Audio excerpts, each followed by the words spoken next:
करारविन्देन पदारविन्दम् मुखारविन्दे विनिवेशयन्तं वटस्य पत्रस्य पुटे शयानं बालं मुकुन्दं मनसा स्मरामि। श्रीकृष्ण गोविन्द हरे मुरारे, हे नाथ नारायण वासुदेव, जिह्वे पिबस्यामृतमेतदेव, गोविन्द दामोदर माधवेति, गोविन्द दामोदर माधव। बंधुओं, जैसे हम आपके घर आते हैं तो आप अपने पूजा के ठाकुर जी का दर्शन कराते हो, अपने घर के मंदिर का दर्शन कराते हो। कोई भी व्यक्ति घर आता है तो आप उसको अपने ठाकुर जी का दर्शन कराते हो और सब दिखाते हो। ये जगन्नाथ जी पुरी से आए थे, ये वृंदावन से आए हैं, ये उन वाले महाराज जी ने हमको दिए, गंगा जी का जल है, यमुना जी का जल है, ये उन महाराज जी का चरण जल है। लोग चरणों तक भी रखते हैं घर में, सब दिखाते हैं। ये वैष्णो देवी का प्रसाद है, ये मुक्तिनाथ का, सब रखा रहता है मंदिर में। ठीक वैसे ही ये जो हिमालय पर जितने भी नारायण स्थान है ना, ये महादेव की पूजा स्थली है, ये महादेव का पूजा स्थान है। महादेव नित्य आराधन करते हैं किनका? नारायण का। और नारायण नित्य आराधन करते हैं महादेव का। दोनों परस्पर एक दूसरे का आराधन करते हैं। तो आज हमें ऐसे ही लग रहा था कि मुक्तिनाथ, बद्रीनाथ, ये सब महादेव के उपासना स्थान है, ये उनका पूजा घर है। तो हम लोगों को ये सौभाग्य दिया, देखो ये हमारे ठाकुर जी हैं, इनकी हम सेवा करते हैं। थोड़ी दूर एकांत में गए तो ये दामोदर कुंड है। ये ठाकुर जी को जब यशोदा मैया बांध रही थी तो वो रस्सी जो थी, जब दो वृक्ष गिर गए तो मैया ने खोल करके उत्तर दिशा में फेंकी, वही रस्सी यहां आकर के विराजमान हुई। उसी से दामोदर कुंड प्रकट हो गया, जहां से शालिग्राम भगवान प्रकट होने प्रारंभ हुए और गंडकी मैया का प्रवाह हुआ। तो ये भी महादेव ने सारी ठाकुर जी की निधियां अपने पास रखी हुई हैं। और संपूर्ण हिमालय के बीच में विराजमान है कैलाश। एक तरफ बद्री विशाल है, एक तरफ मुक्तिनाथ है और मध्य में है श्री कैलाश। आप देखना मैप में, मैं रात में देख रहा था, मुक्तिनाथ से दाहिनी ओर और बद्रीनाथ से बाहिनी ओर, बीच में थोड़े से उत्तर की ओर वहां महादेव विराज रहे हैं। तो ऐसी झांकी बन जाती है कि महादेव आराधन कर रहे हैं और सन्मुख चौकी पर ठाकुर जी विराज रहे हैं। एक तरफ मुक्तिनाथ, एक तरफ बद्रीनाथ, दोनों की सेवा पूजा करते हैं, दोनों का आराधन करते हैं। हम सौभाग्यशाली हैं कि हमें महादेव की निज अर्चना का दर्शन हो रहा है। तो आज दामोदर कुंड गए, वहां पर नंदोत्सव का पाठ किया, नारायण कवच का पाठ किया, तुलसी जी खूब पधराई दामोदर कुंड में। अब ऐसा कहते थे कि तुलसी जी ऐसे लेके बैठो तो शालिग्राम जी आते हैं। मैं तो बहुत देर बैठा रहा, हाथ जम गया मेरा। शालिग्राम जी, फिर हमने कही कि दूसरा यहां क्या है कि बहुत स्ट्रिक्ट भी है और बहुत ज्यादा रिस्ट्रिक्शन भी है इन सब चीजों पर। और भी कई यहां पर चीजें हैं जिसके लिए बहुत से देश नेपाल पर नजर गाड़े बैठे, इसलिए भी यहां की सरकार थोड़ी स्ट्रिक्ट रहती है। तो थोड़ी देर हमने प्रयास किया, फिर ठाकुर जी बोले, भैया तेने 7 दिनों में इतने सारे शालिग्राम ले लिए, अब और कितने लेके जाएगा? हम पे इतने सारे शालिग्राम हो गए हैं। सब संतों ने हमको निवेदन किए, हम घर वालों के लिए नहीं लेके जा रहे, संतों ने कहा कि आप हमारे लिए लाना, हमारे लिए। सबके लिए थोड़े थोड़े आ गए। कई तो हम स्वयं भी लाए, कई लोगों ने ही हमको दे दिए। बोले महाराज जी हम 2 लाए थे, एक आपको देते। खूब सारे शालिग्राम हो गए। हमने कहा कोई बात नहीं, आप हम यहाँ आ गए यही बहुत है, जरूरी थोड़ी आपको लेके जाए। पर दामोदर कुंड का जल लेके आए, लाल जी का अभिषेक करेंगे। अभी स्नान पूर्णिमा आएगी तब गिरधर लाल जी का उससे अभिषेक होगा। खूब सुख मिला, खूब आनंद मिला। आज जो लोग वहां हो आ रहे हैं, जाके आ रहे हैं या जा रहे हैं, उनको तो बहुत बहुत बधाई। और जो नहीं जा पाए हैं, चिंता नहीं करो, आज की कथा का एक एक शब्द दामोदर कुंड का ही बिंदु है। यहां से जो प्रवाह हो रहा है, इस कथा का जो प्रवाह हो रहा है, आज कथा नहीं हो रही, आज दामोदर कुंड का जल ही छिड़काव किया जा रहा है, आप सबका स्नान हो रहा है, ऐसी भाव है। तो बहुत सुख मिला। हमारा तो मन ही नहीं कर रहा है यहां से जाने का, लेकिन जाना तो पड़ेगा। किसी ने प्रश्न किया कि मधुर कैसे बने? वाह!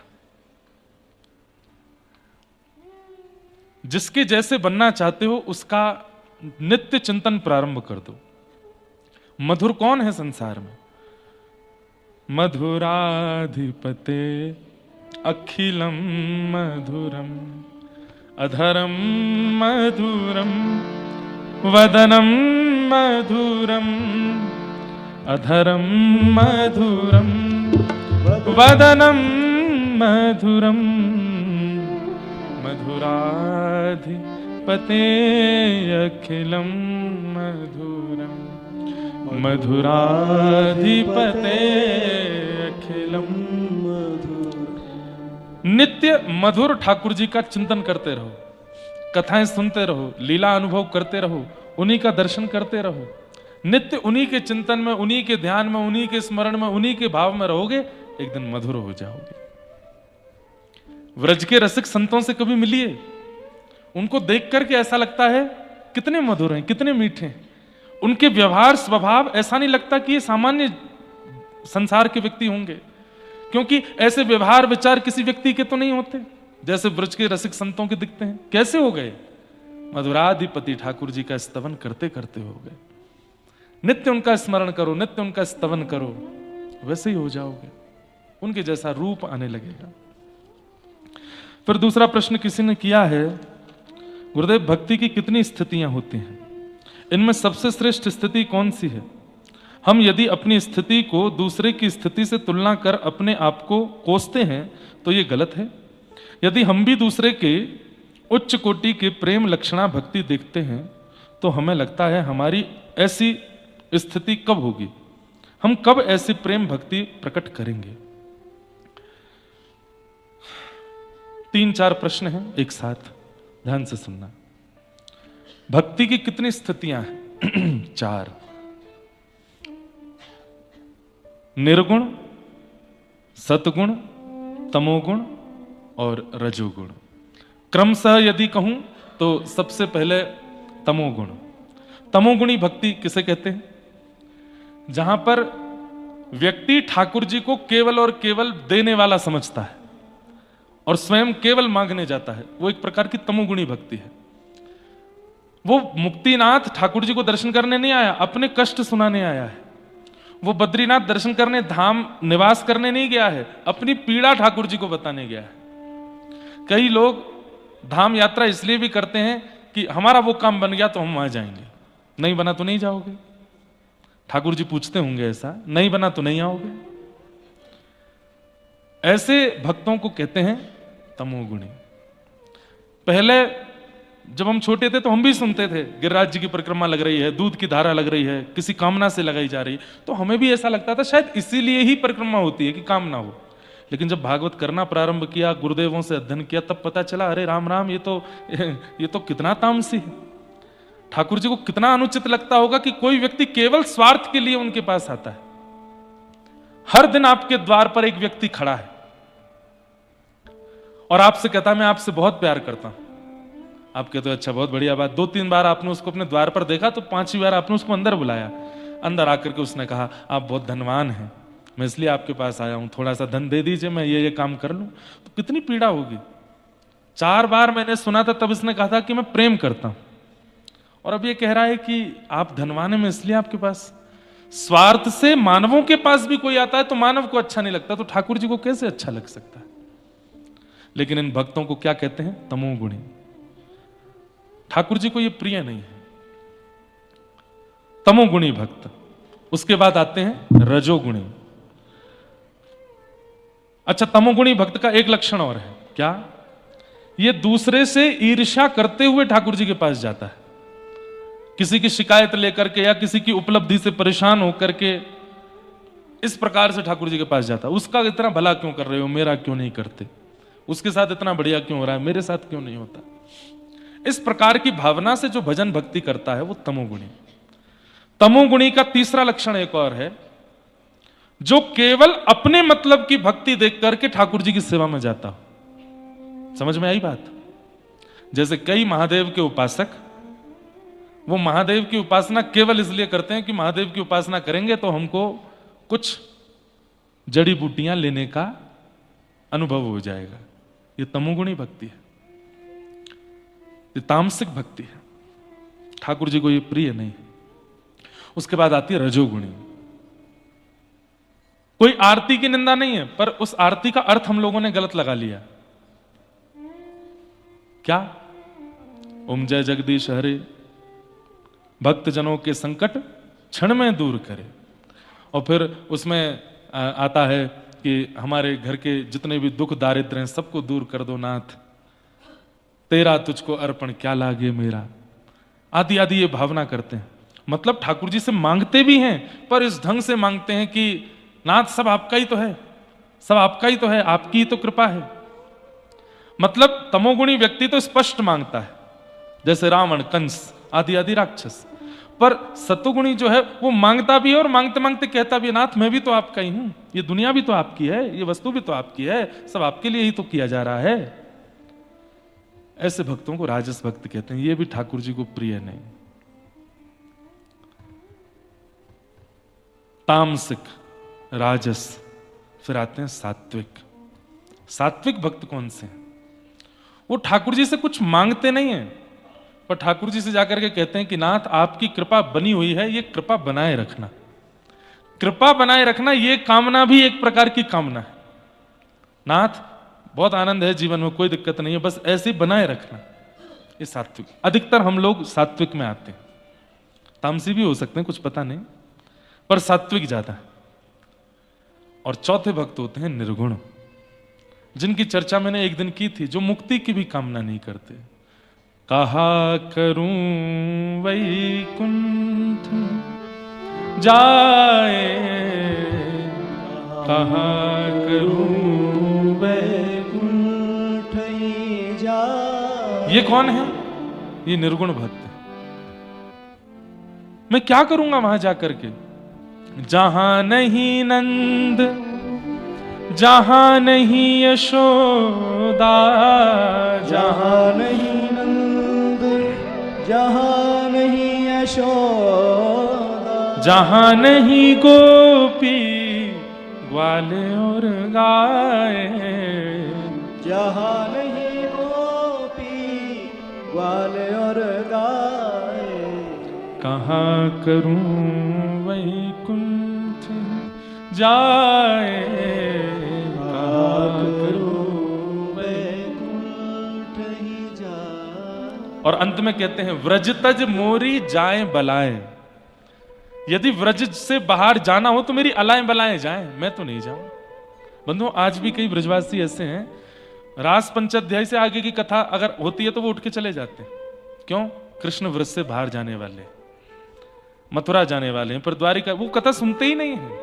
आज भी कितने ब्रजवासी ऐसे हैं, उनसे कहो मुक्तिनाथ चलो, बद्रीनाथ चलो, जगन्नाथ चलो, द्वारिका चलो, बोले तुम जाओ भैया, तुमको तुम्हारा स्वीकार, हम तो ब्रज में ही रहेंगे। अखंड ब्रजवासी, ब्रज छोड़ते ही नहीं है। ऐसे लोगों को देख करके लगता है कि इन्होंने ब्रज को नहीं, ब्रज ने इनको पकड़ा है, वो जाते ही नहीं कहीं भी।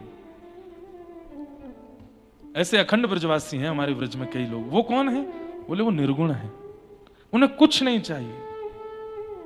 बैठी रहूं कुंजन के कोने, श्याम राधिका गाऊं,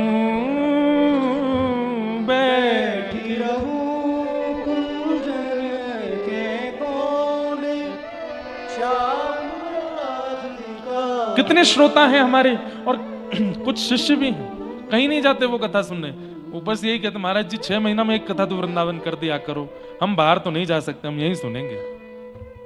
ऐसे ऐसे ऐसे अखंड ब्रजवासी। एक दो तो ऐसे भी हैं मेरी नजर में कि वो लाइव कथा भी नहीं सुनते। वो क्यों? ब्रज से बाहर की कथा भी नहीं सुनेंगे। ब्रज में आओ, विपिन राज सीमा से बाहर, हरि को ना ही निहार, रेमन वृंदा विपिन बिहार।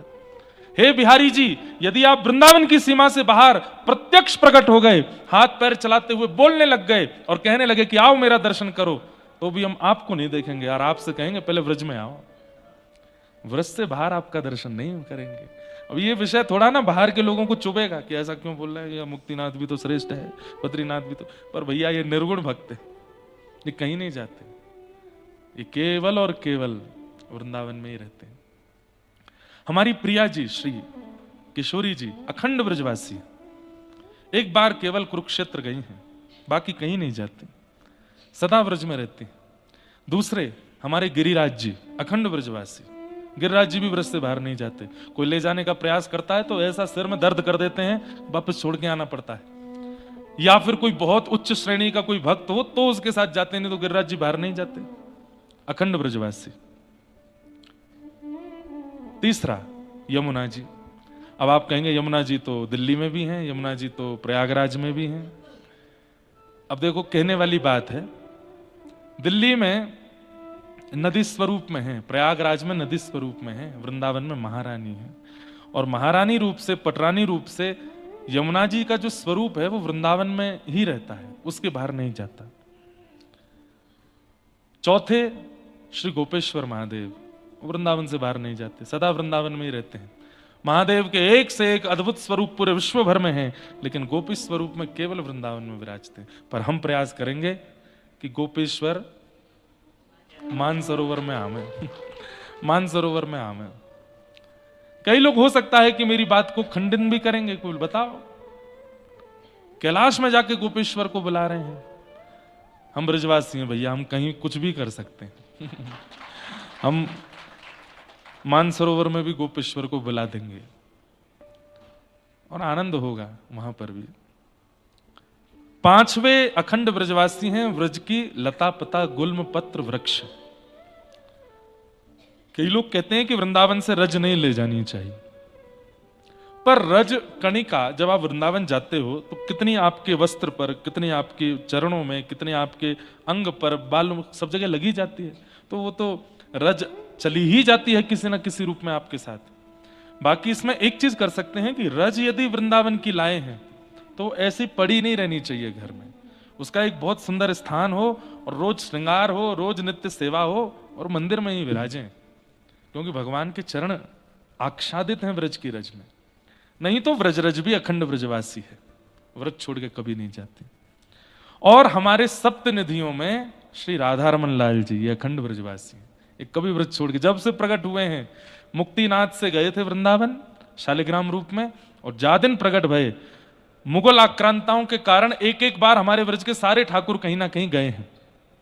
राधा वल्लभ लाल जी तो चित्तावल से ही पधारे, बाहर से ही पधारे। बाकी जितने भी ठाकुर हैं, गोविंद देव जी कहाँ हैं? जयपुर में। गोपीनाथ जी कहाँ हैं? जयपुर में। मदन मोहन जी कहाँ हैं? करौली में। चौथे श्री राधारमन लाल जी वृंदावन में, फिर जुगल किशोर जी पन्ना में, फिर उसके बाद राधा वल्लभ जी वृंदावन में, बिहारी जी वृंदावन में। तो बिहारी जी भी जा चुके हैं बाहर, राधा वल्लभ जी तो चित्तावल से ही पधारे, और जुगल किशोर जी तो बाहर ही विराजते हैं। रह गए कौन? राधारमण जी। ये अखंड ब्रजवासी जी कभी नहीं गए ब्रज से बाहर। तो जाकू अखंड ब्रजवास चाहिए हो, इन पांचों को प्रणाम करना प्रारंभ करो, यही व्रज प्रदान करेंगे। कौन कौन? पहले किशोरी जी, श्री जी अखंड ब्रजवासी, व्रत छोड़ के नहीं जाते। दूसरे श्री यमुना जी, तीसरे वृंदावन के वृक्ष वल्लरी, चौथे श्री गिरिराज जी, और पांचवे श्री राधारमन लाल, और छठवे भी हो गए श्री गोपीनाथ जी, गोपेश्वर महादेव, उनको भी प्रणाम करो। ये 6 अखंड ब्रजवासी। तो निर्गुण जो होते हैं वो कहीं नहीं जाते, वो मुक्ति भी नहीं चाहते, वो कुछ और भी नहीं चाहते। बैठी रहूं कुंजन के कोने, शाम राधिका पाऊं गाऊं, किशोरी तेरे चरणन की रज पाऊं। वो इसी भाव में ही रहते हैं। तो ये 4 भक्तों की श्रृंखला है, जिसमें तमोगुणी, रजोगुणी, सतोगुणी और निर्गुणी। अब आपका प्रश्न है इनमें सबसे श्रेष्ठ कौन से हैं? तो बोले निर्गुणी। अगर आप तमोगुणी हो, ईर्ष्या के कारण ठाकुर जी के पास जाते हो, तो सतोगुणी बनने का प्रयास करो। सतोगुणी हो तो रजोगुणी बनने का प्रयास करो। रजोगुणी हो तो निर्गुणी बनने का प्रयास करो। निर्गुण बनना है। फिर आपने कहा कि महाराज जी दूसरे की स्थिति से तुलना कर अपने आप को कोसते हैं, तो ये गलत है। कोसना गलत नहीं है, कोसना गलत नहीं है, पर उससे चिढ़ना गलत है। कोसना मतलब, अरे भाई देखो वो कितना भजन करता है, वो देखो सुबह 4 बजे उठ जाता है, देखो वो कैसे कैसे सब आराधन करता है, तुम कुछ नहीं करते। अपने आप को कोस सकते हो, क्योंकि कोसोगे तो और बढ़ने का प्रयास होगा। लेकिन दूसरे के प्रति प्रतिस्पर्धा या उससे ईर्ष्या नहीं होनी चाहिए इसके भाव से कि वो ज्यादा कर रहा है, उसको अच्छा मिल रहा है, मैं भी करता हूं लेकिन मुझे नहीं होता, ऐसा नहीं। आप अपने आप को डांट सकते हो, फटकार सकते हो श्रेष्ठ बनाने के लिए, लेकिन दूसरे के प्रति ईर्ष्या नहीं कर सकते। यदि हम भी दूसरे की उच्च कोटि की प्रेम लक्षणा भक्ति देखते हैं तो हमें लगता है कि हमारी ऐसी स्थिति कब होगी, ये तो हो सकता है। ये भाव भी रखना बुरा नहीं है। कब मिले हैं वह सखी सहेली, हरिवंशी हरिदासी, हरि हम कब होंगे व्रजवासी। कब हरिदासी और कब हरिवंशियों जैसी हमारी स्थिति बनेगी, ये बात तो आप मन में ला सकते हो। हम कब ऐसी प्रेम भक्ति प्रकट कर सकेंगे। सदा अपने से श्रेष्ठ भक्तों को देख करके उनके जैसे बनने का प्रयास करो। धीरे धीरे आपकी भक्ति भी आएगी। अभी मैं कल परसों शायद किसी से चर्चा कर रहा था, पद्धतियां बहुत हैं। मीराबाई की पद्धति अलग है, सक्कूबाई की पद्धति अलग है, जनाबाई की पद्धति अलग है, सूरदास की पद्धति अलग है, हरिदास की पद्धति अलग है, हरिवंशियों की पद्धति अलग है, रामानंदियों की पद्धति अलग है, रामानुजियों की पद्धति अलग है। सुनो सबकी, पर आपके चित्त को जो भाए उस पद्धति को स्वीकार कर लो। अब जैसे हरिदासियों में जन्माष्टमी नहीं होती, राधाष्टमी नहीं होती। जन्माष्टमी पर उत्सव होता है, राधाष्टमी पर उत्सव होता है, लेकिन किशोरी जी का उत्सव नहीं, ठाकुर जी का उत्सव नहीं, तो आचार्यों का उत्सव होता है। जन्माष्टमी के दिन पीताम्बर देव जी महाराज का उत्सव होता है और राधाष्टमी के दिन स्वामी श्री हरिदास जी महाराज का उत्सव होता है। तो किसी ने कहा, बोले कि महाराज जी हमारे हरिदास परंपरा में राधा रानी का प्राकट्य क्यों नहीं मनाते, ठाकुर जी का प्राकट्य क्यों नहीं मनाते। तो वहां परंपरा क्या है, हमारे नित्य किशोर अजन्मा, हमारे नित्य किशोर किशोरी जी अजन्मा है, इनका कभी जन्म नहीं होता। बिहरत एक प्राण दो तनमा, ये दो तन है लेकिन प्राण एक ही है। अब ये पद्धति वहां की अलग है, वहां पे जन्माष्टमी राधाष्टमी का विधान नहीं है। तो पद्धति एक स्वीकार कर लीजिए और उस पद्धति के अनुसार ही अपना जीवन जीना प्रारंभ कीजिए। धीरे धीरे आप अपनी भक्ति में अतिश्रेष्ठ होते चले जाएंगे। तो ऐसे ऐसे भाव हैं, और भी कई लोगों ने कई बातें कही हैं, पर एक बहन का ऐसा भाव है कि महाराज जी जो मासिक धर्म के समय ठाकुर जी की सेवा आदि नहीं होती है तो क्या हम भोग बना सकती हैं। वैसे तो नियम ऐसा है कि रसोई घर में भी प्रवेश नहीं करना चाहिए, क्योंकि जिस घर की रसोई में ठाकुर जी की प्रसादी बनती हो वहां प्रवेश नहीं करना चाहिए। अच्छा, आपको एक बात कहूं, इससे आप कभी भी विचलित मत हुआ करिए कि ये क्रिया में हमको ठाकुर जी से दूर क्यों रखा जाता है। ये बहुत बड़ा बलिदान है माताओं के द्वारा। आपको पता है क्यों होता है ये धर्म? सुनाते हैं थोड़ी सी कथा, ध्यान से सुनना। देवताओं के गुरु थे विश्वरूप, जिन्होंने नारायण कवच की रचना की। जो नारायण कवच 2-3 दिन हम लोगों ने खूब पाठ किया, सबको आनंदित किया। तो नारायण कवच किस लिए लिखा गया था? देवताओं की दैत्यों से रक्षा के लिए नारायण कवच लिखा गया था। परंतु विश्वरूप जो देवताओं के गुरु थे, ये दैत्यों के भांजे भी लगते थे। तो मामा के संबंध होने के नाते कभी कभी यज्ञ करते करते दैत्य आते और आके कहते, ओ भांजे राजा क्या कर रहे हो? बोले कि कुछ नहीं मामा जी, ये देवता लोग सब हमारे शिष्य हैं, इनका बल वर्धन कर रहे हैं। तो दैत्य कहते, हम भी तुम्हारे मामा हैं, थोड़ी हम पे भी कृपा किया करो। तो विश्वरूप कहते, वो तो ठीक है, लेकिन आप मेरे शिष्यों के शत्रु हो, आपका बल कैसे बढ़ाऊं? बोले, हम तुम्हारी माताजी के भाई हैं, थोड़ी हम पे भी कृपा करो। क्योंकि विश्वरूप की जो माताजी थी वो दैत्यों की बहन थी। तो एक बार मामाओं के लोभ में आकर के, थोड़ा संबंधी भाव आकर के, एक दिन उन्होंने दैत्यों के लिए भी यज्ञ किया। और संभवतः उसी दिन इंद्र अपने गुरुदेव के दर्शन करने के लिए आए। तो जैसे ही इंद्र दर्शन करने के लिए आए, देखा कि क्या हो रहा है, गुरुदेव तो दैत्यों का बल बढ़ा रहे हैं, दैत्यों के लिए यज्ञ कर रहे हैं। तो इंद्र को क्रोध आया और अपनी तलवार निकाल करके सर धड़ से अलग कर दिया गुरुदेव का ही। गुरु हत्या लग गई किसको? इंद्र को। गुरु हत्या भी लगी और ब्रह्म हत्या भी लगी, क्योंकि ब्राह्मण है। ध्यान से सुनिएगा। अब तो ये तो बहुत गलत हुआ, सबने आके बहुत डांटा भी इंद्र को, ये क्या किया तुमने? बोले, ये चुपके से जो है दैत्यों का बल बढ़ा रहे थे। बोले, कुछ भी कर रहे थे, तुम्हारे गुरु हैं, गुरु के प्रति इतना बड़ा अपराध? गुरुद्रोह लगा है तुमको और ब्राह्मण द्रोह भी लगा है। अब तुम स्वर्ग की गद्दी पर नहीं बैठ पाओगे। तब ब्रह्मा जी ने कहा कि भाई इतनी जल्दी दूसरा इंद्र कैसे बने, क्योंकि इंद्र बनने के लिए बहुत अश्वमेध यज्ञ और आदि आदि जिसके होते हैं वही इंद्र की पदवी पर बैठ सकता है। और अगर राजा की पदवी पर कोई है नहीं, कोई राज्य यदि राज्य शून्य हो जाए तो उस राज्य पर पड़ोसी और जो शत्रु हैं वो आक्रमण कर देंगे। समझ रहे हैं ना बात को? अब इंद्र स्वर्ग की राज्य गद्दी पर नहीं बैठ सकता। क्यों? क्योंकि उसको ब्रह्म हत्या लगी है, उसको गुरु हत्या लगी है। तब सब लोगों ने क्या क्या करें, अब इंद्र दूसरा इतनी जल्दी कैसे मिलेगा? तो बोले इसी को बैठाना पड़ेगा, लेकिन अभी इस पर ब्रह्म हत्या लगी है, वे कैसे होगा? तब कहा कि अगर कोई इनकी ब्रह्म हत्या अपने ऊपर ले ले तो इंद्र ब्रह्म हत्या विहीन होकर के राज्य गद्दी बैठ सकते हैं। और इंद्र ने भी प्रस्ताव जारी किया कि जो मेरी ब्रह्म हत्या को अपने ऊपर लेगा मैं उसको वरदान भी प्रदान करूंगा। तब सबसे पहले उस ब्रह्म हत्या को स्वीकार करने के लिए पृथ्वी आगे आई। तो पृथ्वी में जहां कहीं भी ऐसा बोलते हैं कि जो रक्त वर्ण की जो मिट्टी दिखाई देती है वो ब्रह्म हत्या का दोष है। लेकिन इंद्र ने उनको वरदान प्रदान किया कि आप में कितने भी गड्ढे हो जाएं अपने आप भर जाया करेंगे, आप कभी गड्ढों से युक्त नहीं रहोगी, ये मेरा वरदान है। ब्रह्म हत्या को दूसरे रूप में अपने ऊपर स्वीकार किया वृक्षों ने। तो किन्हीं किन्हीं वृक्षों की टहनी या डाल या पत्ते तोड़ने पर जो उसमें से श्वेत दुग्ध प्रकट होता है वो ब्रह्म हत्या का स्वरूप है। लेकिन वृक्षों को इंद्र ने वरदान प्रदान किया कि आपको कोई काट दे, जड़ से ना काटे बीज से काट दे तो आप पुनर्जागृत हो जाओगे, पुनर्जन्म हो जाएगा। तीसरा ब्रह्म हत्या को अपने ऊपर लिया जल। तो जहां कहीं भी जल में फेन प्रकट होता है, झाग हो जाते हैं, उसको ब्रह्म हत्या का दोष माना जाता है।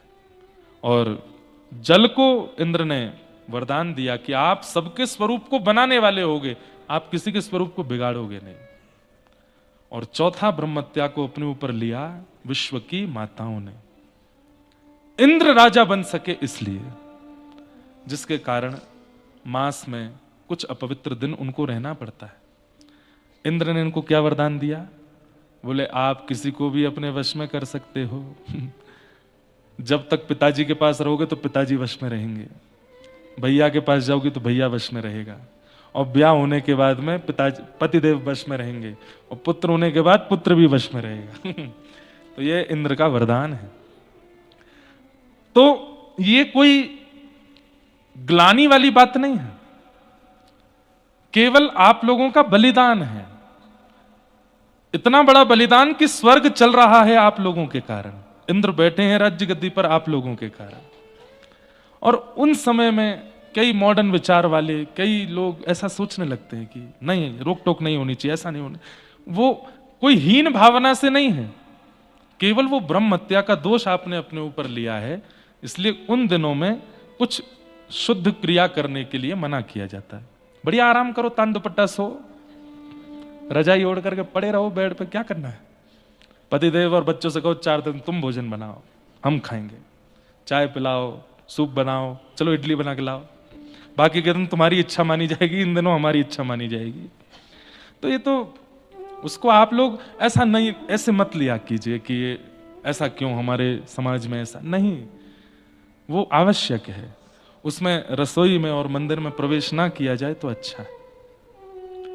ठाकुर जी को दोष नहीं लगता। अरे द्रौपदी जब चीरहरण हो रहा था और ठाकुर जी जब वस्त्र बन करके गए थे उस समय रजस्वला अवस्था में थे, ठाकुर जी विचार नहीं करते। उस समय द्रौपदी को कोई छूना नहीं चाहता है, और वसन रूप भय श्याम, आप छूने की बात करते हैं, पूरे अंग पर आकर के लिपट गए थे श्री कृष्ण। वो नहीं विचार करते कि आप अपवित्र अवस्था में हो। हमें विचार करना चाहिए कि हम अभी शुद्ध नहीं है तो हम ठाकुर जी के पास ना जाएं। प्रेमी का अधिकार होता है, वो जब चाहे हमारे पास आ सकता है, पर हमारा प्रेम ऐसा है कि हम उसको बार बार परेशान ना करें। ठाकुर जी स्वतंत्र हैं, उनकी इच्छा हो जाएगी तो उस अवस्था में भी आपसे मिलने आ जाएंगे। लेकिन आपको प्रयास करना है कि नाथ अभी मैं युक्त नहीं, तो मैं दूर रहूं। तो जिन माता जी का ये भाव है कि हमारे घर में नैवेद्य बना सकते हैं, बनाना तो नहीं चाहिए। क्योंकि उन दिनों आपको अपनी तरफ से शुद्धता का ध्यान, रसोई में भी नहीं जाना चाहिए। पतिदेव को कहो जाओ बनाओ कुछ, पतिदेव कहेंगे 8 बजे ऑफिस जाना होता है तो 4 बजे उठो, हम भी रोज 5 बजे उठ के तुम्हारा टिफिन लगाती हैं, अब इन 4 दिन तुम उठो। ऐसी योजना बननी चाहिए घर में। तो ये बात है, इसका थोड़ा सा ध्यान रखना चाहिए। और कोई बात थी क्या? हाँ, क्या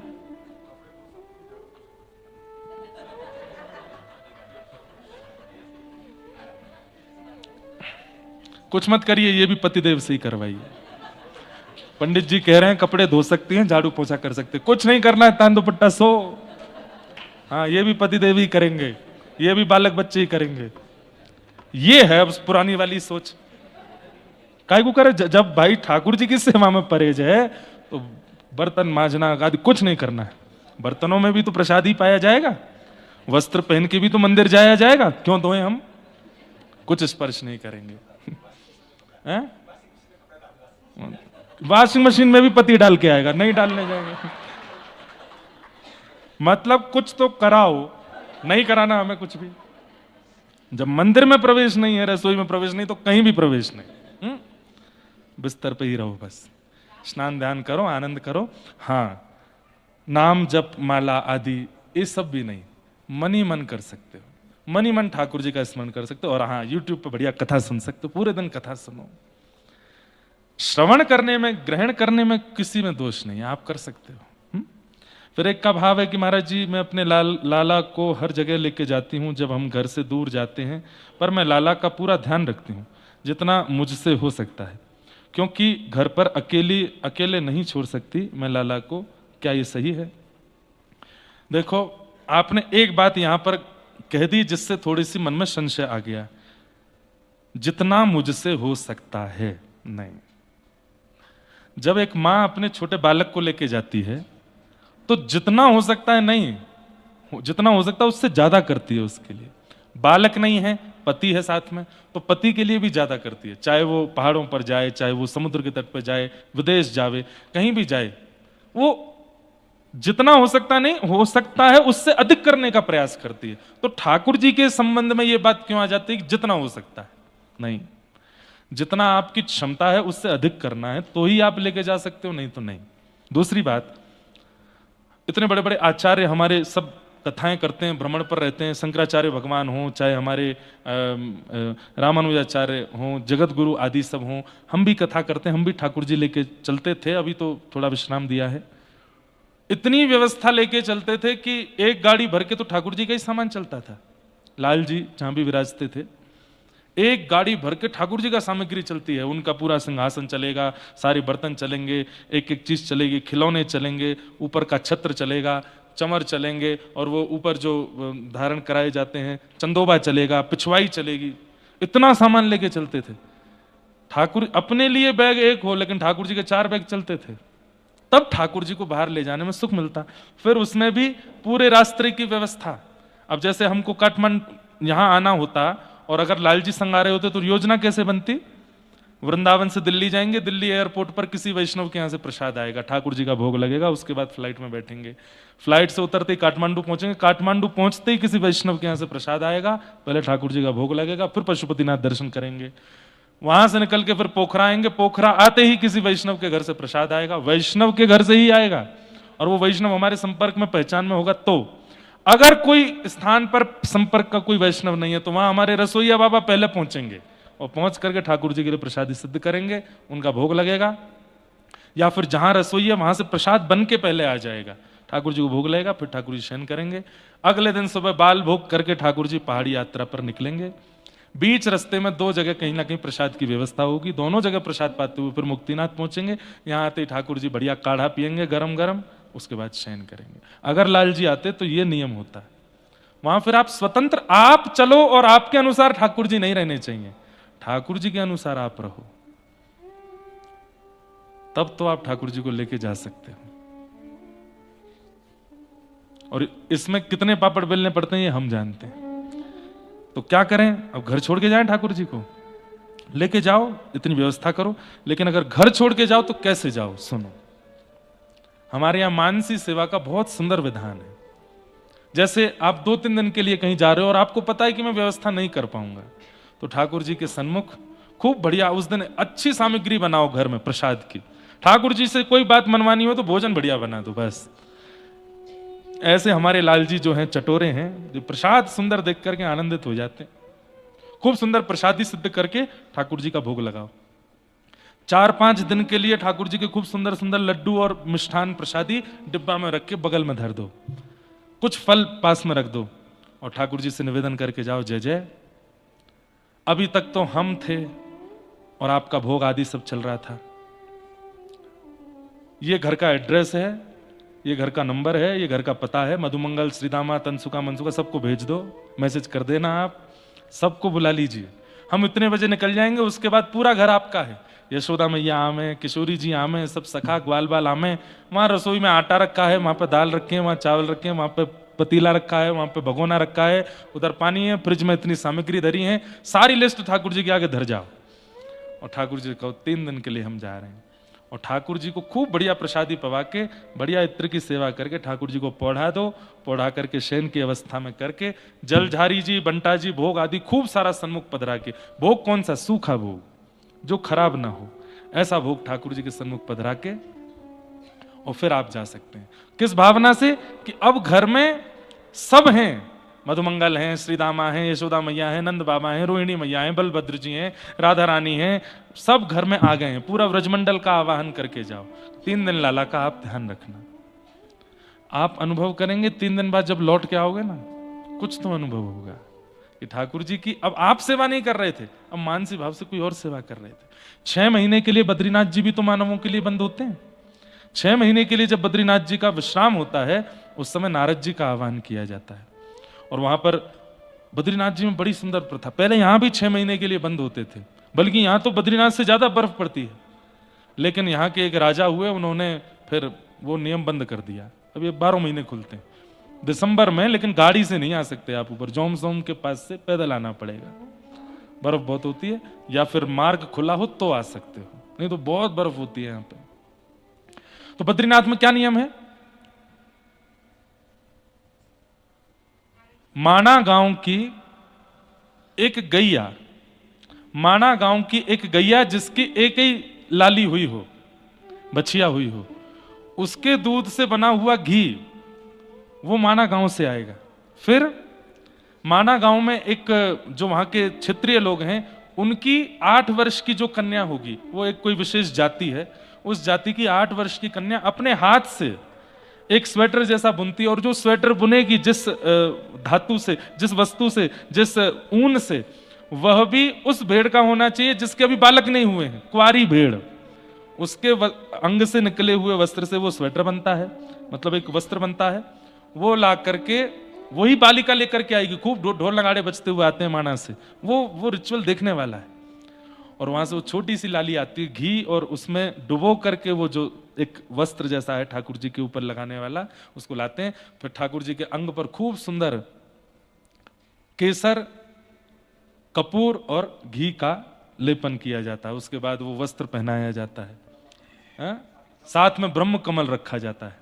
और उसके बाद वहां अंदर दीप प्रज्वलित करके नारद जी का आवाहन करके प्रस्थान होता है।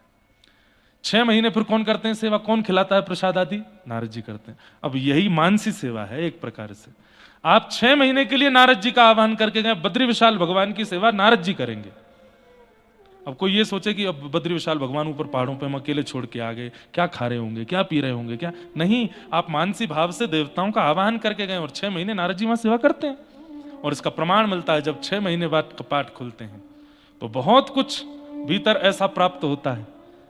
और सबसे बड़ी बात कि जो ठाकुर जी के अंग का वस्त्र होता है, उसमें घी जो होता है वो पूरा पिघल चुका होता है, केवल वस्त्र ठाकुर जी के ऊपर रह जाता है। फिर उस वस्त्र के एक एक जो धागे हैं वो निकाल करके वितरण किए जाते हैं। गत वर्ष हमारी कथा थी तो एक एक धागा हमको भी मिला, ये है। क्योंकि ऊन का जो धागा होता है ये कभी सूतक आदि, ग्रहण आदि में भी अपवित्र नहीं होता। जैसे ग्रहण आदि पड़ेगा, सूतक आदि होगा, तो आपको बाकी के धागे निकालने पड़ेंगे। जनेऊ बदलना पड़ेगा। लेकिन ये ऊन है, ये कभी अपवित्र नहीं होता, इसलिए ये धारण है। ये बद्री विशाल भगवान के अंग का ही है। तो ये पूरी बात नहीं बतानी थी, लेकिन इसलिए बताई कि जो लोग सोचते हैं कि 2-3 दिन के लिए भी ठाकुर जी को लेके जाएं, या तो पूरी व्यवस्था करके चलो, ठाकुर जी के अनुकूल अपनी पूरी यात्रा करो, नहीं तो आप मानसी भाव से व्रज का स्मरण करके और जाइएगा। और जब यात्रा पर जाओ, हर 2 मिनट में, 4 मिनट में, 10 मिनट में ठाकुर जी को याद करते रहना। जैसे बाहर जाने पर घर वालों को बार बार फोन करते हैं, ठीक हो, ठीक है, ऐसे ठाकुर जी का स्मरण करते रहना, आप ठीक है ना, कोई दिक्कत तो नहीं हो रही ना, सब आनंद मंगल है। ऐसे करके आप जा सकते हैं मानसी भाव से। तो ये एक प्रथा है, ये एक नियम है, ऐसा आप कर सकते हैं। पर शालिग्राम भगवान की यदि आप सेवा करते हो, घर में शालिग्राम भगवान विराज रहे हैं और आप जनेऊ धारण करके उनकी सेवा करते हो, तो शालिग्राम भगवान तो आपको लेके जाने पड़ेंगे, उनकी सेवा तो आपको करनी पड़ेगी। उनकी सेवा आप स्किप नहीं कर सकते। शालिग्राम भगवान यदि घर में विराज रहे हैं तो उनका तो नित्य स्नान, ध्यान, पूजन सब करना पड़ेगा। वो बहुत सरल सेवा है, स्नान कराओ, पहुंच करके चंदन लगा दो, बस जो सामने आवे। और शालिग्राम भगवान को तो फल का भोग लगाओ, तपस्वी भगवान है ना, फल का भोग लगाओ, मखाने का भोग लगाओ, ड्राई फ्रूट्स का भोग लगाओ। पर लड्डू गोपाल तो भाई चटक मटक ठाकुर है, उसको तो 56 भोग पवाने पड़ेंगे। तो शालिग्राम भगवान को तो आप संग लेके जाएं। अच्छा, एक बात और मुझे यहाँ पता चली कि जैसे शालिग्राम भगवान घर में कौन से विराजमान होने चाहिए, जो आपके हाथ में आ सके। इतने बड़े शालिग्राम जो आपकी मुट्ठी में आ सके, उन्हीं को ही घर में विराजमान करने की आज्ञा है। उससे बड़े शालिग्राम जी मिल जाएं तो फिर उनको पास के मंदिर में या फिर बड़े स्थान पर जहां पर विशेष रूप से सेवा होती हो, वहां विराजमान करना चाहिए। ऐसी मुझको यहाँ के लोकल लोगों ने जानकारी दी। और एक यहाँ महाराज जी हैं जो शालिग्राम जी के सबसे बड़े एक्सपर्ट हैं, उनको हर प्रकार के शालिग्राम जी के बारे में पता है। उन्होंने बताया कि महाराज जी जो केवल हस्त कमल के अंदर आ जाएं, इतने बड़े शालिग्राम जी की सेवा घर में होनी चाहिए, उससे बड़े शालिग्राम तो फिर मंदिर में विराजें।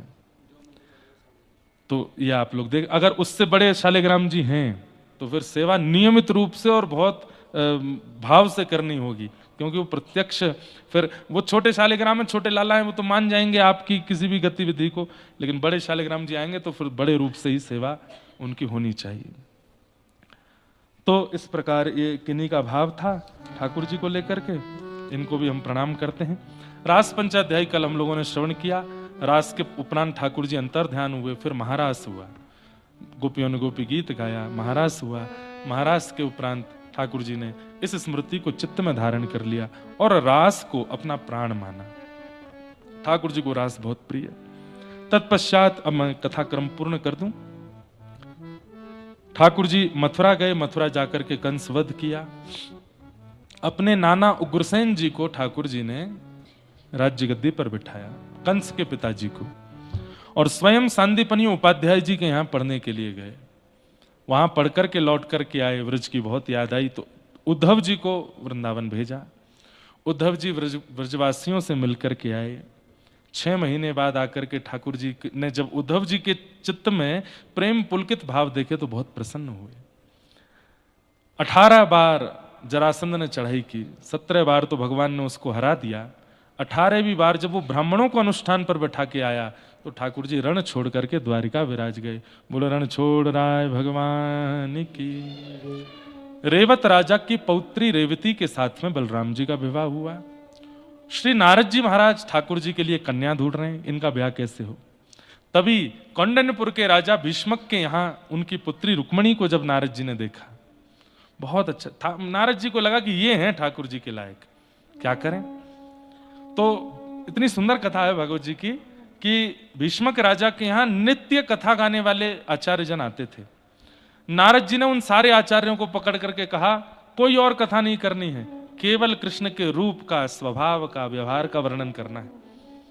1.5 साल और कोई प्रसंग ही नहीं सुनाना, ना ज्ञान ना वैराग्य, केवल और केवल कृष्ण प्रेम लक्षण सुनाने हैं। सबने पूछा कारण? बोले कारण कि भीष्मक राजा की बेटी सबसे आगे बैठ के कथा सुनती है, उसको ठाकुर जी ऐसे रम जाएं कि चले तो कृष्ण दिखें, बैठे तो कृष्ण दिखें, उठे तो कृष्ण दिखें, वो इतनी व्याकुल हो जाए कृष्ण विरह में, तब थोड़ी बात बन सकती है।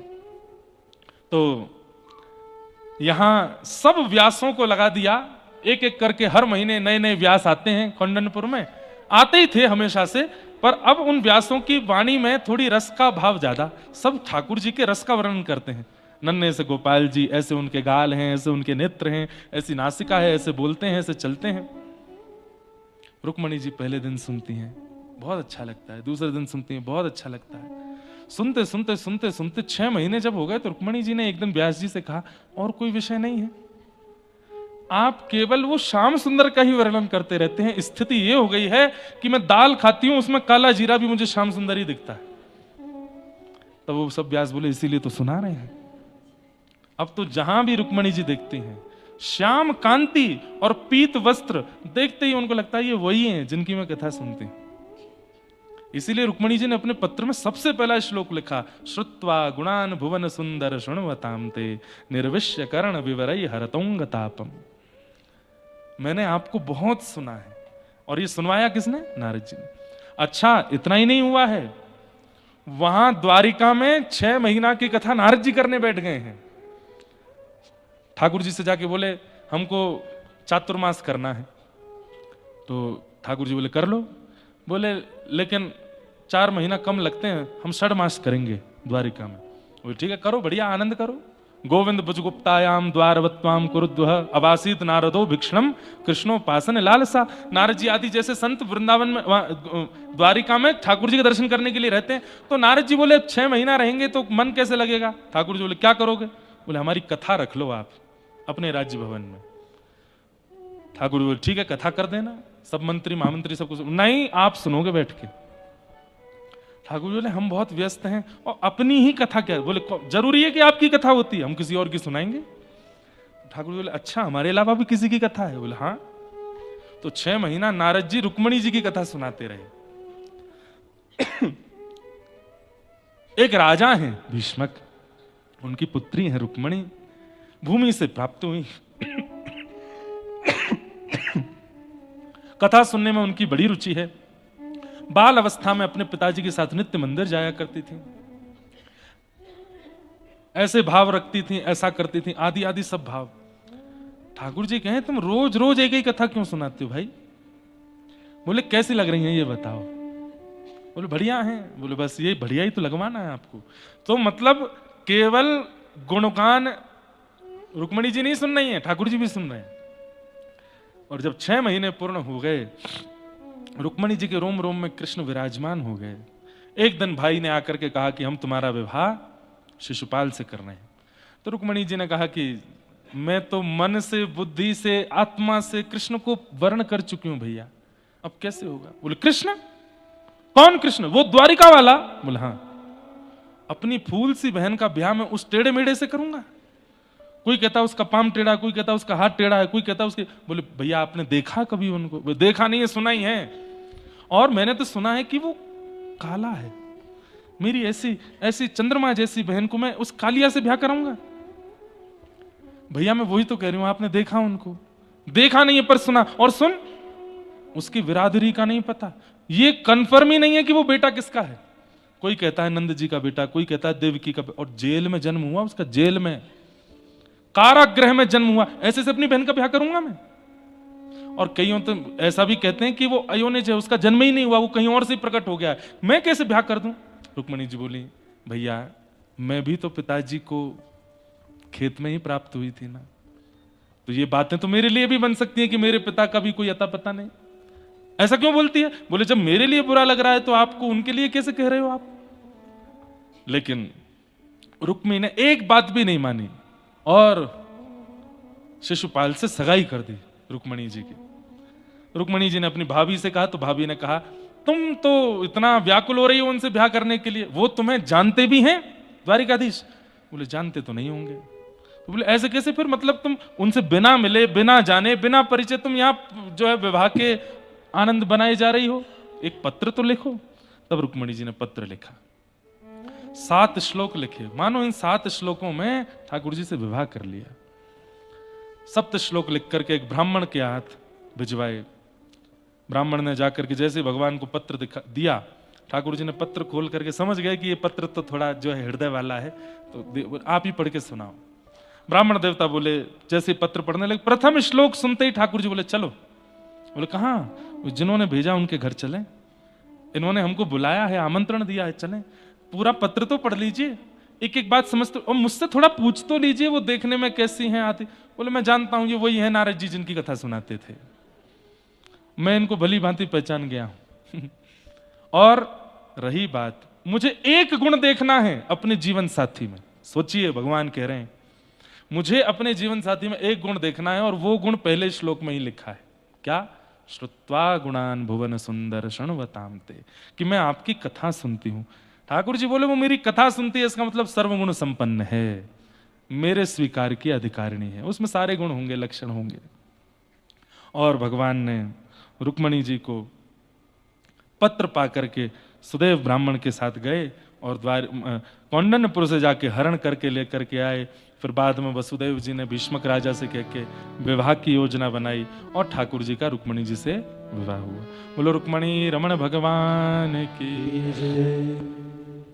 दूसरा विवाह भगवान का जाम्बती से, तीसरा सत्यभामा से, चौथा कालिंदी से, पांचवा मित्रविंदा से। इस प्रकार भगवान के अष्ट प्रमुख विवाह। भौमासुर राक्षस के यहाँ से 16,100 राजकुमारियों को मुक्त किया, तब भगवान के 16,100 विवाह और हुए। भगवान 16,108 रूप धारण करके द्वारिका में समस्त पत्नियों के साथ एक ही समय पर रहते हैं। इसलिए इस विषय पर संशय मत करना कि इतने विवाह कैसे हो सकते हैं। वो कर्तुम कर्तुम अन्यथा कर्तुम परमेश्वर, जो कोई नहीं कर सकता वो भी जो कर सके वो परमात्मा है, और जो सब कर सकते हैं वो भी ना करे वो परमात्मा है। उन्होंने सबके साथ विवाह किया। नारद जी एक दिन ग्रहचर्या भी देखने आए, वो भी आश्चर्यचकित हो गए कि भगवान एक ही समय पर सारी पत्नियों के साथ एक साथ रहते हैं। और हर पत्नी, नारद जी तो कहे थे कि मुझे कोई शिकायत करेगी कि मेरे पास तो रहते ही नहीं है।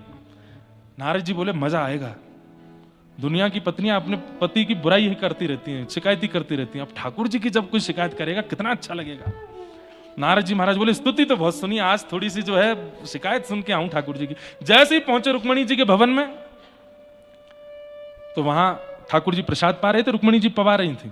नारद जी महाराज आए, नारद जी आए तो अरे अरे नारद आए हैं, रुक्मणी नारद आए, प्रणाम करो। ठाकुर जी तो जानते हैं मन की ये नारद जी क्या देखने आए हैं। रुक्मणी जी गई, आइए आइए, आपकी भी चौकी लगाई, थाली लगाई, पाओ ठाकुर जी के संगी प्रसाद पाओ। प्रसाद आदि पा करके जी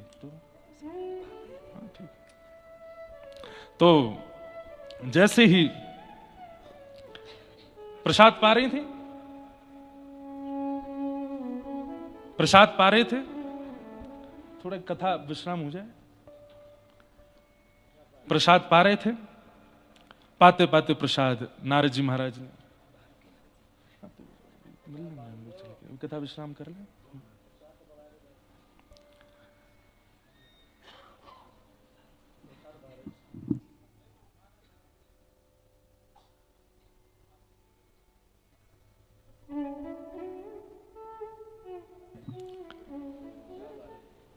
नारद जी प्रसाद पाने लगे। प्रसाद पाते ही, प्रसाद पूर्ण करते ही सीधे रुक्मणी जी को पकड़ा, एकांत में ले गए। सब ठीक है? रुक्मणी बोले हाँ बहुत बढ़िया। नहीं नहीं तुम मुझसे बोल सकती हो, मैं गुरु हूं तुम्हारा, बताओ कुछ बात। बोले नहीं कोई ऐसी बात नहीं। बोले थोड़ी तो समय देने में थोड़ी कटौती कर, नहीं पूरे दिन यहीं बैठे रहते हैं। मैं बोलती हूँ सत्यभामा के पास चली जाओ, जामवती, कहीं नहीं जाते, यहीं रहते। मैं बहुत सौभाग्यशाली हूं, बहुत प्रेम देते हैं, कोई शिकायत नहीं। नारद जी बोले अब और मजा आएगा। क्यों? ये पूरे दिन यहीं रहते हैं तो बाकी तो दुखी बैठी होंगी। नारद जी बोले ठीक है भगवान चलते हैं, आज्ञा। ठीक है नारद जी जल्दी आना। बगल में ही था जामवती का भवन। नारद जी जैसे ही दौड़ करके जामवती के भवन में गए तो वहां क्या देखा, ठाकुर जी अपने बालकों के साथ खेल रहे हैं। नारद जी जैसे आए, ठाकुर जी अरे नारद जी, जामवती नारद जी, अरे वाह बड़े दिन में आए भैया, बहुत बड़ी स्वागत स्वागत। नारद जी बोले अभी तो वहां बैठे थे, यहां आ गए। ठाकुर जी कान में कहा दौड़ के आए हो, नीचे कोई सुरंग है? हमसे क्या पूछते हो, जामवती से पूछो। ए जामवती ठाकुर जी कब आए? बोले तुम यहीं रहते हैं, जाते ही नहीं यहां से, दिन रात यहीं बैठे रहते। मैं कहती हूँ रुक्मणी के पास जाओ, सत्यभामा जाते ही नहीं। नारद जी टेढ़ी नजर से ठाकुर जी को देखे, ये कैसे करते हो? बोले और आगे जाओ, कहीं तो मिलेगी शिकायत। तीसरे भवन सत्यभामा के पास दौड़। अब नारद जी बोले ये पत्नियां भी सब पढ़ाई लिखाई रखी हैं इन्होंने, ये जाते ही बोल देते होंगे नारद जी आए तो उनसे कोई शिकायत मत करना, क्योंकि शिकायत मिलेगी तो मैं देवताओं में जाकर के कहूंगा, सब हंसी उड़ाएंगे ठाकुर जी की। तीसरे भवन में नारद जी बोले मैं इतनी जोर से दौड़ के जाऊंगा कि ठाकुर जी मुझसे पहले पहुंच ही नहीं पाए। सत्यभामा के भवन में जैसे ही नारद जी दौड़ करके गए तो क्या देखा, ठाकुर जी मधुर पत्रावली का श्रृंगार कर रहे हैं। किसका? सत्यभामा का। नारद जी आए तो जैसे असहज हो जाते हैं पति पत्नी, ऐसे हो गए। नारद जी बोले जय हो जय। अरे सत्यभामा लड्डू लाओ, नारद जी आए हैं, बड़े दिन में आए हो, आओ आओ भैया। हृदय से आंखों में अश्रु भर आते हैं ठाकुर जी के, बहुत दिन हो गए तुमको देखे हुए, बहुत दिन बाद आए। नारद जी कह रहे हैं कितना नाटक करते हो आप, अभी तो मिले थे। तो बोले तुम जिस काम से आए वो कर लो।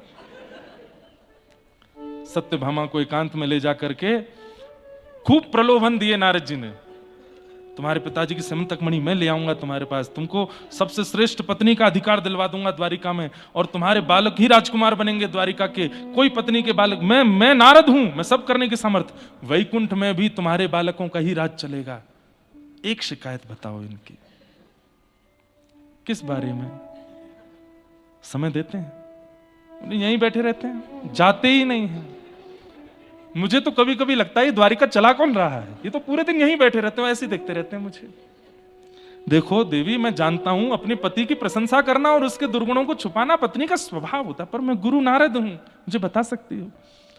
चरण पकड़ के गुरु नारद कोई बात होगी तो मैं आपसे क्यों छुपाऊंगी, पर मैं मेरे से ज्यादा सौभाग्यशाली कोई पत्नी नहीं, पूरे दिन यहीं रहते हैं।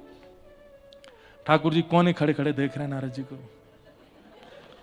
नारद जी बोले अद्भुत हो, 16,100 राजकुमारियों के पास गए, कहीं तो शिकायत मिलेगी। 1.5 साल 2 साल लगे नारद जी को, 1.5 साल बाद लौट करके रुक्मणी जी के भवन में ही आ गए।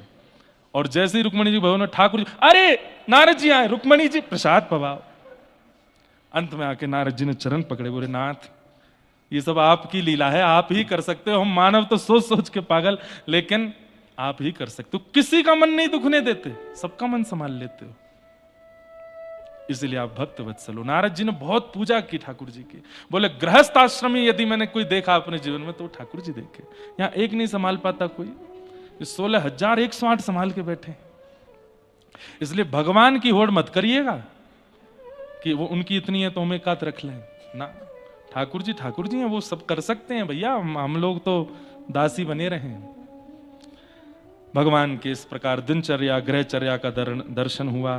फिर आगे ठाकुर जी के अश्वमेध यज्ञ के भाव से पांडवों के पास गए, वहां जाकर के भगवान की अग्र पूजा हुई। तत्पश्चात सुदामा जी का चरित्र आता है। भगवान के परम सखा श्री सुदामा जी मिलने के लिए गए। सुदामा जी ने कुछ मांगा नहीं, ठाकुर जी ने सब कुछ दे दिया। कथाएं सब आपने बहुत विस्तार से सुनी है। सुदामा जी पर भगवान ने कृपा की। भगवान अपने बालकों को समझाते हैं, रूप यौवन संपत्ति, रूप यौवन संपत्ति, बहुत सम्मान और अविवेक, गैर सत्संग, ये 5 यदि जीवन में होंगे तो पतन होना निश्चित है। कौन कौन से? सबसे पहला रूप, आप सुंदर हो। दूसरा यौवन, युवावस्था में हो।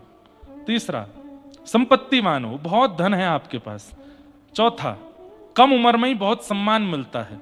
और 5वां सत्संग का ना होना। इन चारों के होते हुए सत्संग जीवन में नहीं है तो आपका पतन होने से कोई नहीं रोक सकते। इसलिए ठाकुर जी कहते हैं कोई भी गुण है आपके पास, यदि उस गुण से अपना पतन नहीं करवाना चाहते तो सत्संग करते रहा करो। भगवान अपने पुत्रों से कहते हैं तुम्हारे पास सब है, तुम सुंदर भी हो, यौवन भी है, संपत्तिवान भी हो, सब कुछ तुम्हारे पास है, परंतु सत्संग नहीं करते हो। तो बच्चे भगवान से बोले कि आप हमारे पिताजी, आप हमारे चाचा लगते हैं, आप हमारे भगवान हमारे पिता हैं, हमको कथा सुनने की क्या आवश्यकता। ठाकुर जी बोले ऐसा नहीं, सत्संग किया करो, क्योंकि सत्संग निर्माण करता है। जो माता पिता नहीं कर पाएंगे, वंश नहीं कर पाएगा, परिवार नहीं कर पाएगा, वो निर्माण सत्संग करेगा। इसलिए सत्संग में जाया करो, नहीं तो किसी दिन तुमसे अपराध बनेगा और उस अपराध के कारण सब नष्ट हो जाओगे। तब भगवान की बात नहीं मानी। शाम्ब को साड़ी पहना करके एक दिन संतों की परीक्षण करने के लिए सारे बालक उसको नई दुल्हन बना के ले गए और संतों, जहां संत जन बैठ के तपस्या कर रहे थे, जाके पूछने लगे इसके गर्भ में लाला है कि लाली, ये बताओ। संतों ने नेत्र बंद करके ध्यान लगा करके जब देखा, भगवान का पुत्र शांब श्राप दे दिया कि इसके गर्भ से लोह पिंड जन्मेगा और पूरा यदुवंश नष्ट होगा। घिस करके उस लोह पिंड को समुद्र में डाल दिया, लेकिन गुरुजनों की, ब्राह्मण जनों की एक बार मुख से निकली हुई बात लग के ही रहती है, उसको कोई नष्ट नहीं कर सकता। देखते ही देखते एक दिन किसी कारणवश यदुवंशियों में युद्ध हुआ और संपूर्ण यदुवंश लड़ झगड़ करके नष्ट हो गया। भगवान अपने ही यदुवंश को नष्ट होते हुए देखते रहे, क्योंकि ठाकुर जी चाहते थे कि अब मेरे बाद, मेरी लीला संवरण के बाद ये लोग पृथ्वी के भार बन जाएंगे। क्यों? क्योंकि ये सब कुछ है इनके पास में और विवेक नहीं है, सत्संग नहीं है, इसलिए इनका नष्ट होना जरूरी है। दाऊ दादा भी क्षीर सागर में प्रवेश कर गए। भगवान वृक्ष के नीचे बैठे हैं। उद्धव आदि कुछ अपने प्रियजनों को ज्ञान उपदेश कर रहे हैं। ज्ञान उपदेश करते हुए उद्धव ने कहा कि नाथ, अब मैं प्रस्थान करूंगा, मेरी लीला पूर्ण हुई, अब कलिकाल में मेरा अनुभव करना हो तो श्रीमद् भागवत जी की कथा सुनना, वो मेरा ही स्वरूप है। एक एक श्लोक मेरा रों है, एक एक अध्याय मेरी ग्रंथियां हैं। श्रीमद् भागवत यानी कि सचल श्री कृष्ण, शब्द में श्री कृष्ण, वांग में श्री कृष्ण, उनकी शरण में चले जाना। और भगवान एक दिव्य ज्योति में प्रकट होकर के 7 बार आकाश में भ्रमण किए। तिरोधाय प्रविष्टोयम श्रीमद् भागवतार्णवम्। और ठाकुर जी भागवत जी में आके, उस समय भागवत जी कौन सी थी? चतुश्लोकी भागवत, जो अहमेवासमेवाग्ये नान्यद् यत् सत् सत् परम, जो भगवान ने ब्रह्मा जी को सुनाई है, उसमें ठाकुर जी विद्यमान हुए और ब्रह्मा जी से कहा था कि इसका विस्तार करवाना। ब्रह्मा जी ने वही नारद जी को दी और नारद जी ने वेदव्यास जी ने उसी के 18,000 मंत्र प्रकट किए, जो कि श्रीमद् भागवत समेता हम सबके सन्मुख है। ये साक्षात भगवान श्री कृष्ण है। भगवान लीला पूरी करके प्रस्थान कर गए। उद्धव को बद्रिकाश्रम जाने की आज्ञा दी, मैत्री मुनि को हरिद्वार जाने की आज्ञा दी, और यहां अर्जुन को सब पटरानियों को लेकर के व्रज जाने की आज्ञा की। लेकिन बीच रास्ते में ही ठाकुर जी रूप बदल के आए, अर्जुन से सारी पटरियों को हरण करके ले गए। क्यों? अर्जुन को भी एक बात का अभिमान था कि मैं गांडीवधारी हूं, मैं बहुत बलवान हूं। तो ठाकुर जी बता गए कि मेरे बिना धनुष भी किसी काम का नहीं है, और सब पत्नियों का हरण करके ठाकुर जी ले गए। अर्जुन ने जाकर के सब समाचार पांडवों को बताया। पांडवों ने स्वर्गारोहण किया, परीक्षित को राजा बनाया। परीक्षित को 7 दिन में मरने का श्राप लगा। शुकाचार्य जी ने आकर के भागवत की कथा सुनाई। आज 7वां दिन विश्राम हुआ। शुकाचार्य जी उठ करके प्रस्थान कर गए। परीक्षित को तक्षक सर्प ने स्पर्श किया। दिव्य धाम गोलोक से एक विमान आया और उस विमान में परीक्षित विराजमान होकर के भगवत धाम को प्रस्थान कर गए। बोलो भागवत महापुराण।